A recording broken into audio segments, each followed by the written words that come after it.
Question number 12, page number 295, bank reconciliation statement. Cash book of Balram shows debit balance of 40,000 on 30th April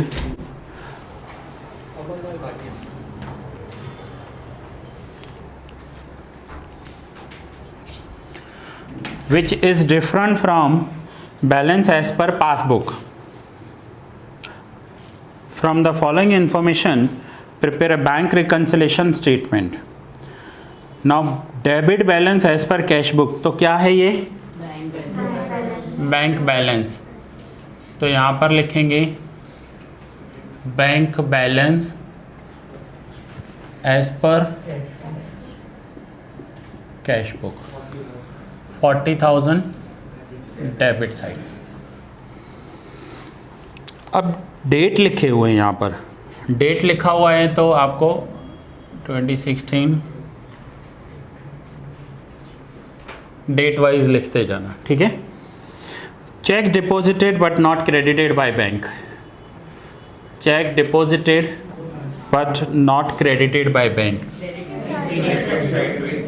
credit side 28,000। Cheque deposit हुआ है, debit हुआ होगा, bank ने credit नहीं किया है।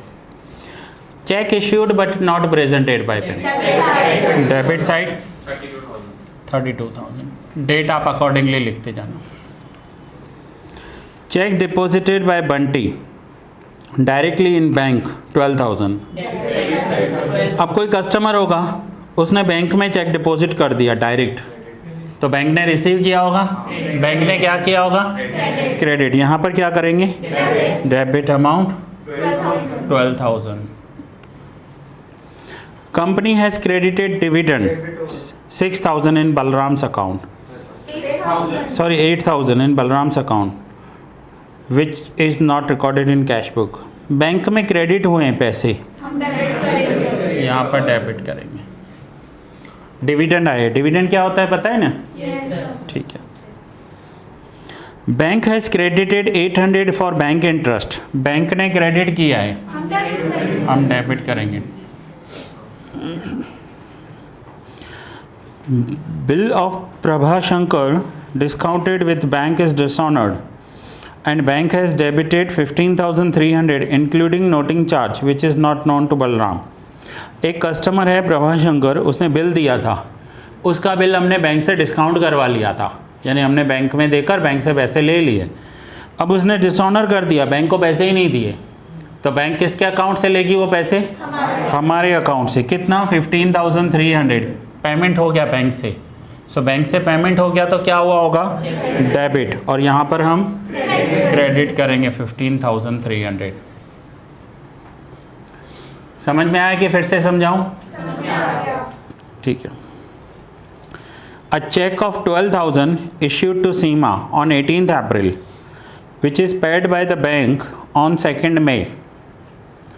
Cheque issued but not presented. इसमें क्या है, हमने तो 18 अप्रैल को दे दिया, लेकिन जब तक सीमा डिपॉजिट नहीं करेगी हमारे अकाउंट से पैसे कैसे कटेंगे?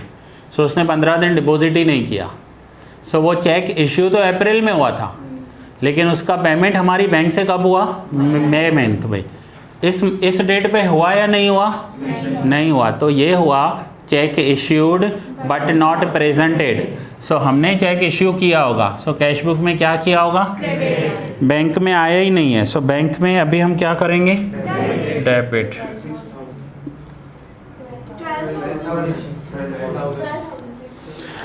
कोई बात नहीं। A cheque of 6,000 received from Bhargav is deposited with bank but not recorded in cash book.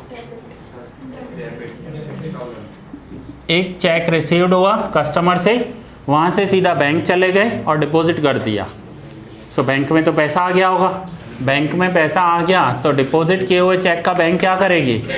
हमने कैश बुक में नहीं लिखा है, सो कैश बुक में अब हम डेबिट करेंगे।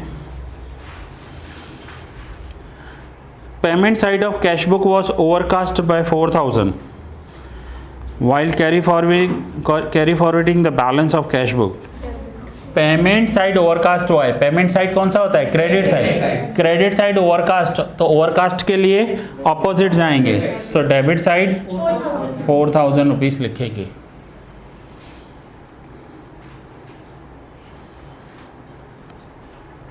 A check of 12,000 was issued to BSNL for telephone bill, which was paid by bank on 30th April, but it is recorded in cash book by 1200. ये new point है। एक check पे किया है हमने 12,000 रुपीज़ का है, टेलीफोन बिल आया है, टेलीफोन बिल हो या इलेक्ट्रिसिटी, हमने चेक दिया है। अब हमने चेक दिया है तो बैंक ने पेमेंट किया होगा उस चेक का। कितने का चेक था? 12,000। बैंक ने 12,000 क्या किए होंगे हमारे अकाउंट से? डेबिट। सो पासबुक में 12,000 डेबिट हो गए। हमने 12,000 का बिल दिया है तो बैंक तो 12,000 ही पे करेगी ना। बट कैश बुक में हमने मिस्टेक से जब रिकॉर्ड किया था तो यहाँ पर लिखा कि बाय टेलीफोन बिल, हमने यहाँ 1200 लिख दिया। अब बैंक ने डेबिट 12,000 किया है, हमें इश्यू किया हुआ कैश बुक में क्रेडिट करना चाहिए था 12,000, बट हमने क्रेडिट कितना किया है? 1200। क्वेश्चन समझ में आया? पहले रियल चेक 12,000 का था, हमने 12,000 का चेक दिया, बैंक ने 12,000 ही पेमेंट किया है। सो पासबुक में से तो 12,000 डेबिट हो गए।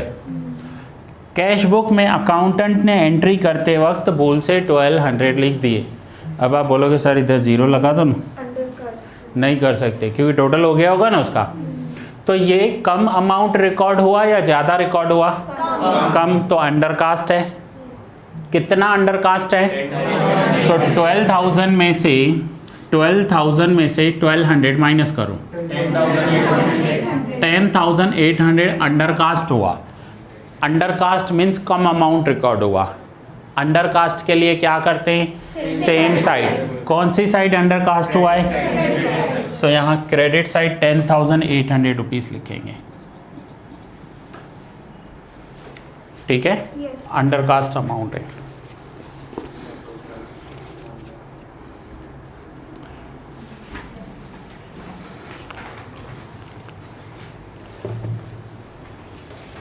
Total 1,14,800। Debit side 60,700. Credit side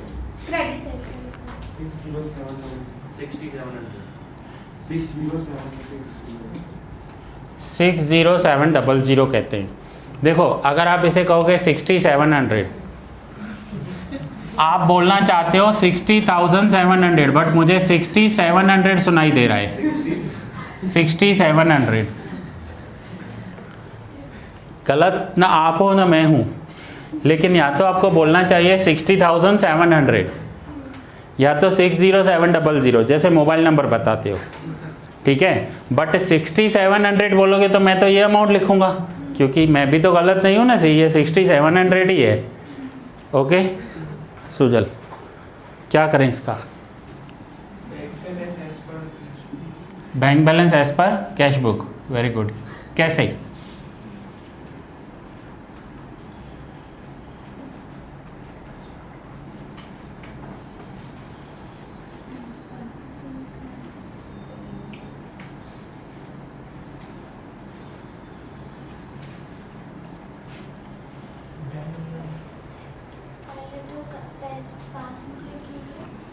पहले पासबुक लिखेंगे, पासबुक लिख दिया। तो वो बोलना पड़ेगा ना, जितना बोलोगे मैं उतना ही करूँगा। एज पर पासबुक लिखेंगे, यहाँ पर एज पर कैश बुक है तो एज पर पासबुक लिखा।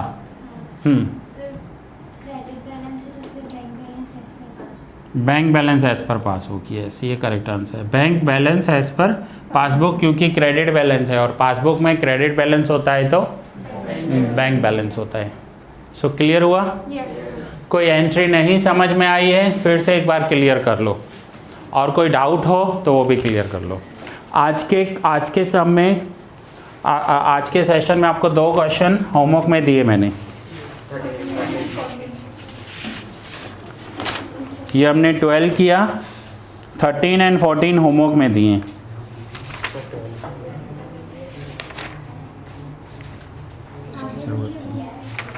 ज़रूरत नहीं है उसकी। वो है ना जो सॉल्यूशन है उसमें उसे करेक्ट किया गया है, रेक्टिफाई किया गया है, और कुछ भी नहीं है।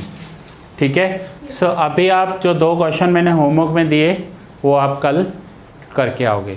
कल उसके सिर्फ डाउट्स ही सॉल्व करूँगा, यानी पूरे क्वेश्चंस हम नहीं करेंगे, उसमें से जितने में डाउट होगा ना वो ही पॉइंट्स करवाऊँगा मैं। ठीक है। और ये जो न्यू मेथड है वो करेंगे।